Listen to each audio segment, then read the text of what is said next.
Hello everybody, I'm Mango Thunderslice, and today's video is Soul, how to maintain authenticity in a world of fakes and frauds, right? We got fake news that dominates everybody's brain who's jacked into the matrix, right? Just filling their heads with completely artificial thoughts, artificial suppositions, alternative facts that, Mr. Trump has been excoriated for referencing, or rather, Kellyanne Conway. But, it's not even alternative facts at a certain point in this world. It is an entirely disconnected world. Again, this is the mitosis of worlds, the splitting of worlds. There is one world that is going forth that is authentic, and it will truly represent the people of this world in the times to come. And then there was another world that is completely fake. And maybe at one time, it might have had a claim to authenticity, but its time has passed. And, for those who are attached to that world, who really came up within it, it's hard for them to let go, right? The boomers who are perennially locked into their prior glory, right? There's certainly quite a few. Apparently they had a really good time, and now it's impossible to live in the present and acknowledge the facts of the present moment and embrace this world that's right in front of us, because that one back there that we had back then, it was just so awesome. And memory exists for a reason. There's nothing wrong with a little bit of healthy reminiscence and just remembering where you've come from for the sake of context. But that's a far cry from when you forsake the reality of this present world and this present moment for the sake of a comfortable illusion, right? Russiagate for just a glaring example. Absolutely no basis in fact or reality. Completely fabricated. The only underpinning supposed fact was the belief of a couple of, intelligence agencies, themselves, managed by directors who themselves are frauds, telling people that they have high confidence that Russia did this or that with regard to the emails and the servers. Right? There was never any evidence, none whatsoever. And to the people who have a shred of idea what they're talking about, those who are authentic, when they look at the underlying facts of the matter, they find that, it proves the opposite of the narrative, not the narrative. But does that matter to the legion of people who watch CNN and MSNBC and, all the other, fake news channels, right? Even again, Fox News, they have they do good at pandering to our side, right, of people who, who are authentic, right? Again, Tucker Carlson appears to be definitely authentic, but for the most part, the rest of it's just kind of a red flavored Kool-Aid to go along with the blue flavored Kool-Aid.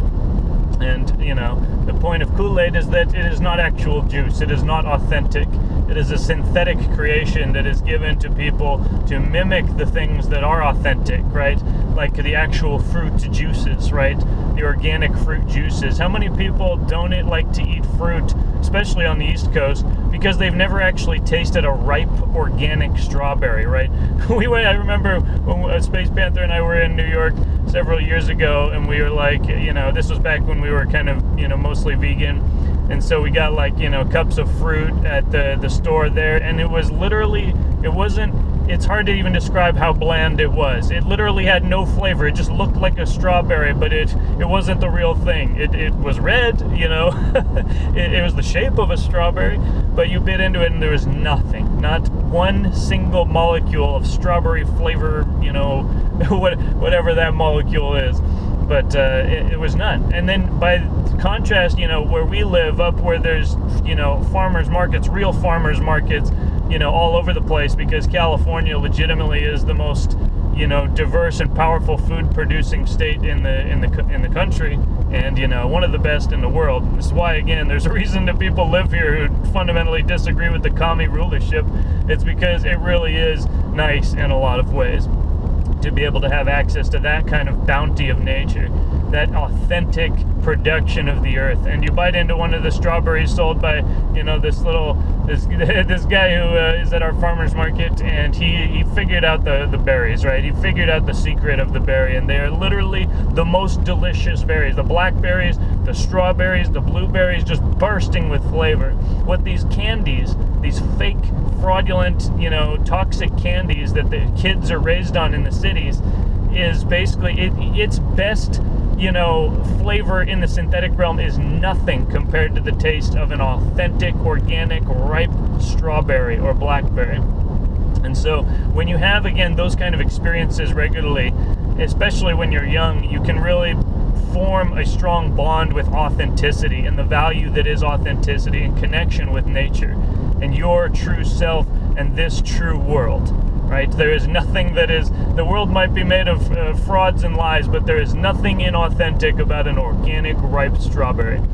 And, just as an example, again, anything that comes from the earth, anything that is a direct and genuine merging of our labor with the earth creates something that is, authentically ours. And it is the most rewarding thing in the entire world, right? The reason that people get locked into drugs is because, they don't have that natural reward pathway of authentic production, right? Because when you authentically produce something, it is beyond, the highest high you've been on from a synthetic chemical or a drug, or, some other form of artificial stimulation, right? And similarly, with, the sexual realm and the relationship realm, it's like, people will have every kind of sex. They'll have sex with men, women, dogs, cats, vegetables, but if their identity is based in fraud and illusion and fakery and delusion, then they can never actually have genuine connection with others, right? The only connection that they have, the most authentic thing they have, is genuine fraudulent connection to another fraud, right? And I think that this is, I don't want to cast out the entirety of the LGBT thing, but for the most part, that's how I see it. It's just people who are living in a state of darkness, in a state of sin, in a state of fraud, and it's not necessarily their fault at the very beginning. A large part of it is this cycle of trauma and fracturing people's psyche and, inhibiting them from developing as a normal human being and flowering into their normal sexuality, right? If a person gets intercepted in that process at a very young age, and it just goes a different path. It's like, a plant whose main stem was cut when it was just a sprout, and it had to basically grow a side stalk, and it might even live and become a full tree, but the base of the tree is not straight and narrow, or not straight and narrow, but you get the dual entendre. But it's never going to have a stable foundation, and it's never going to be as strong as it otherwise would be, because the base of the tree is just jetting out as an accommodation to this initial trauma. But in reality, it creates a very warped lifetime path and a very warped plant that it rarely is that the only trauma that they experience. They go on to experience subsequent traumas. It forms their entire identity, and then they get basically into adulthood. And in a society that is more and more disconnected from nature as a collective, then it very much creates a new false culture, a fraudulent culture, and that is exactly what the media is, right? Their greatest spokesperson is Don Lemon, right? Don Lemon is absolutely the spokesperson for fifth world, fraud world, basically this world that is just passing away into the ether, while at the same time this authentic world is developing in magnanimous form, and yet the media doesn't cover it, so many people don't even know that it's happening. And unless they're going out and putting their feet on the ground and talking with people and working with the earth, it's again, you don't have to be a farmer or even a gardener, but just to have that connection and appreciation for the food that's going into your body and the water that you're drinking. And just, if you are imbibing hateful energy, because you're hateful when you eat and you're hateful when you drink and you're hateful when you're breathing, right? Everything that's coming into your body is just filtered through hate. And the ironic thing is we're all being banned from the internet for quote-unquote hate speech, but the people who are doing it are the most hateful people in the world. I genuinely have no hate for anybody because of their appearance or religion background or anything like that. I have hate for the people who live in fakery and fraud and claim and pretend that it is basically the authentic reality. And they are trying to take away our most basic, fundamental human rights, and American rights of, freedom to speak, freedom to assemble, freedom to bear arms, right?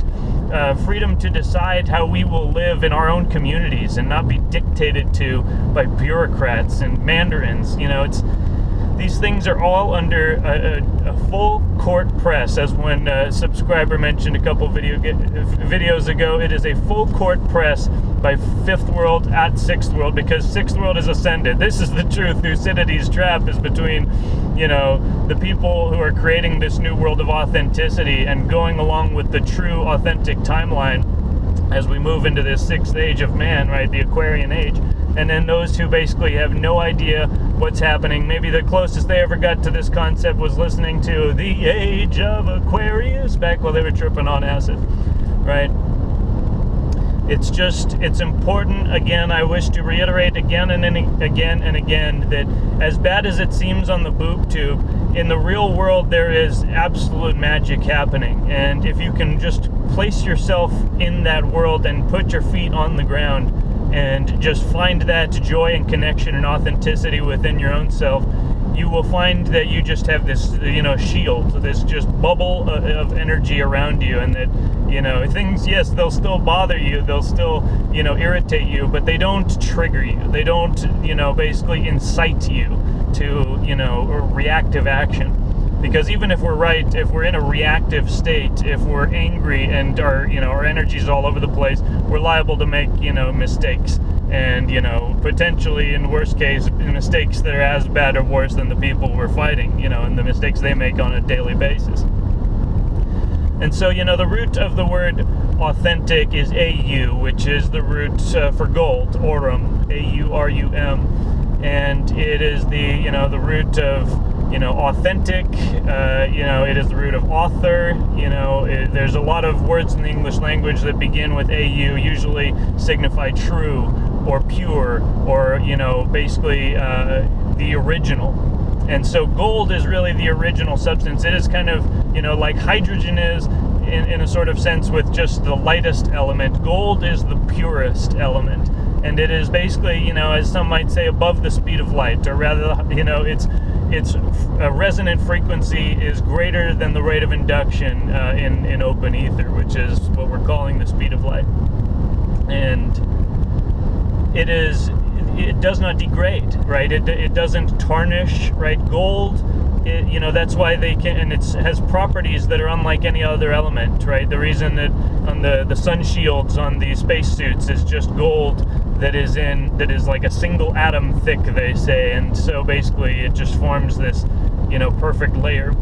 And, it will bend, that's the thing, until it's a single atom thick, right? It won't break, it'll just keep bending. And so the primary attribute of gold is its ability at a molecular level to bend and not to be broken, right? So consider that the most, the root of the word authentic, the most original and pure element in the universe, gold, its universal attribute is its ability to bend at a molecular level. Just think about that, meditate on that for a metaphysical aspect, that if you can, extend your ability to bend, not necessarily at a molecular level, be like Stretch from, the Fantastic Four, but just to be able to bend your consciousness around matter and to see through obstacles and to perceive just energetic aspects, right? To just connect with the environment and to know what is, what appears to others to be unknowable.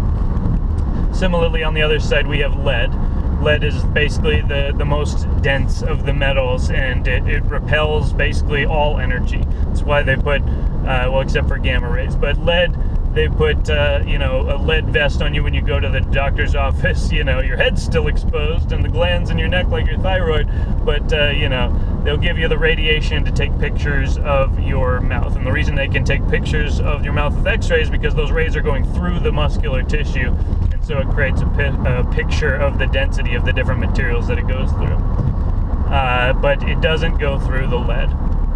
And so again, as I've pointed out, this is a metaphysical battle between those who are resonating with the frequency of gold, who are authentic, who are true and original and pure, and then there are those who are resonating with lead, who are completely dead on the inside and will repel all light, will repel all energy. And basically its signature hallmark is being cheap and heavy. And that's why they use it in bullets. They'll still, case it in brass because, lead doesn't necessarily glide through the barrel as well as copper does. And, so there's even lead, in order to be made functional into a bullet, has to use the aid of other metals, like, the brass jacket. And, but it's just very important to remember that as long as we are trying to emulate somebody else, it's okay to have role models and heroes in a sense, but ultimately you have to be your own hero and you have to be following your own story and following your own path. And this is why watching too much media, oversaturation, is very harmful, because it robs you of your own creative potential. You're constantly filling yourself with the mental programs of other people, for better or worse. Even if if I were to watch what I think is good media programming all day, I would still be robbing myself of my own creative potential.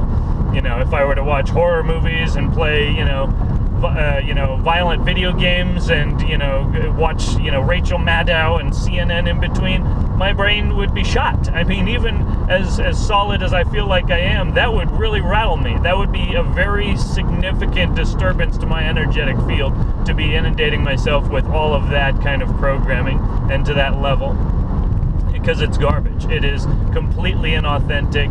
It is absolute trash that is only appreciated by those who are on the lead frequency, who don't perceive the trash and inauthentic aspect at all. The light doesn't get in.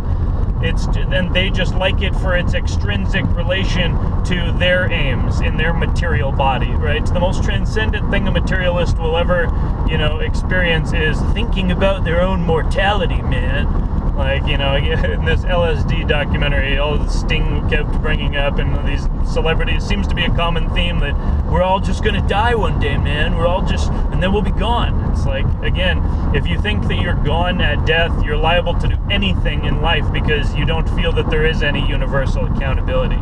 Again, the vibration and frequency of lead, and it is just heavy and cheap and dead. And, basically, I would like to see a world of gold. I would like to see a world where actually all the metals are represented in their proper place and aren't necessarily all melted down to form one completely useless mass of multi-metal, right? And then ironed out into even pieces, so that none of them can have an advantage over another, as the communists might think, and if they were so, eloquent to conceive of such a metaphor. But, they're not, because they're fake. And so that's why everything's a rerun. It's why everything's a sequel. Everything's a remake of a remake of a remake. And nobody's actually writing new things. Nobody's really, and that's why it's so hard also for the books and the movies, the books to be even made into movies, because people who make the movies have no confidence in the intellectual and creative appreciation of the audience. So they just keep rehashing and rehashing and rehashing, and when they do engage on a new path, they give it very little effort, and so it doesn't really, get executed the way that maybe the original, author wanted to, and so it doesn't do very well because it wasn't executed properly. But like Star Wars, for example, started out as something really authentic and cool, and now it's just basically formulaic ad infinitum and ad nauseum. It's so pathetic what Star Wars has become. I haven't seen maybe The Mandalorian, but I don't really care anymore. The whole magic of it has kind of been killed, because even if it's better, it just means that they found a better formula. And I would just, there's movies and there's books that I would like to see, and I realized several years ago that I'm the one that has to create them. And so unfortunately I just don't have any time to do that. But once, knock on wood, that we produce, a vast and global surplus of energy just in my own and, my crew's domain, we will be able to produce, media like that, and we will be able to inspire the next generation to reach higher than this material world and not necessarily just get trapped in the artificial programs of religion, which do exist as well. And it's why a lot of the people who call themselves Christians hamstring themselves intellectually as well. And, you know, much love to them, but, you know, if your Bible is your only source, then you're not getting the picture. I'm sorry, you need to read more than the Bible, okay? There's more going on, and you don't understand even the full aspect of the allegory until you see everything that has resulted in this world since that time, right? Put everything in context, and then you will understand the meaning of your own authentic contribution. And so I guess that's my video today. You know, it's very simple, you know, and also important to recognize that soul also means a colloidal dispersion in a medium, right? So like a colloidal silver is also known as silver hydrosol. It is silver particles suspended within water. And the soul is also the sun, the Sol Invictus, right? The cult of the invincible sun, the old Roman imperial cult. And it, you know, it was the worshiping of that unconquerable aspect of the sun. You know, and for a rising empire, that worked out quite well as far as, you know, an ethos for everyone to model off of. So yeah, you know, the sun is the soul, and a soul is a dispersion of colloidal, you know, elements into a medium. So the sun is literally, on a fractal level, it is dispersing those elements into the medium of the ether and throughout the solar system, and it is coming down to this planet and being filtered by the earth into the life and everything that grows and everything that is of, you know, the earth itself, right? The animals and the plants, right? So that is the meaning for us to be here. We were given this planet as a gift by the Creator. We are here for a reason, and we're supposed to cultivate it. We're supposed to be the gardeners and the tenders of that creation. And in doing so, I have found a surplus of meaning, right? I haven't even begun to start my work in a real sense, but just in acknowledging that the work is there and I've started to perform it, it is the grandest and ultimate, you know, sense of meaning and purpose. And part of that is creating a family. It incorporates the love of my daughters and my wife and my family.